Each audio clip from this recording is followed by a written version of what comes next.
بعد عرفات کے میدان میں 10 لاکھ حجاج کرام حج کر رہے ہیں، جس میں پاکستانی 80,000 بھی شامل ہیں۔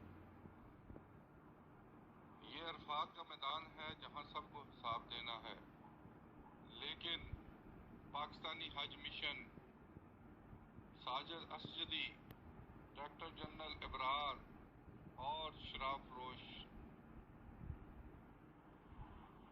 بھی شامل ہے، میں اس کا نام نہیں لے رہا، لیکن یہ گائیڈ کرنا، حج کے انتظامات پہ بولنا ضروری ہے۔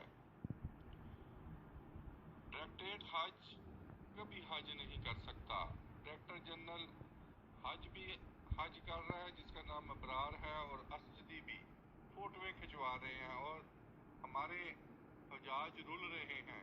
وہ ویڈیوز میں دکھاتا ہوں ابھی کیسے بیچارے رلے ہیں۔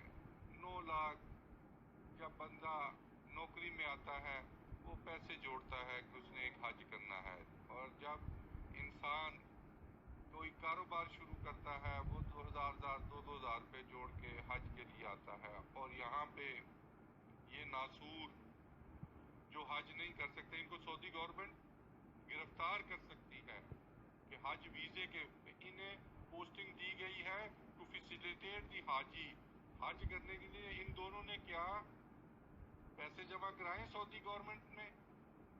اسی طرح آج سے 4 سال پہلے یا 5 سال پہلے اس وقت کے وزیر مواصلات کو گرفتار کرنے کے لیے پولیس آ گئی تھی، اور بڑی مشکل سے اس وقت کے سفیر یا کونسلر جنرل کھوکھر نامی شخص نے بڑی مشکل سے ان کو بچایا تھا۔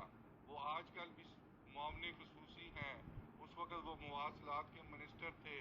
کیا اگر ان دونوں ڈائریکٹر جنرل حج اور ڈائریکٹر حج اسجدی کو گرفتار کر لیا جائے کہ یہ حج کیسے کر رہے ہیں، یہ تو ڈیوٹی پر ہے، تو پاکستان کے لیے مشکلات کا باعث ہوں گی۔ ویڈیو میں دکھاتے ہیں کہ کیسے حاجی رولے۔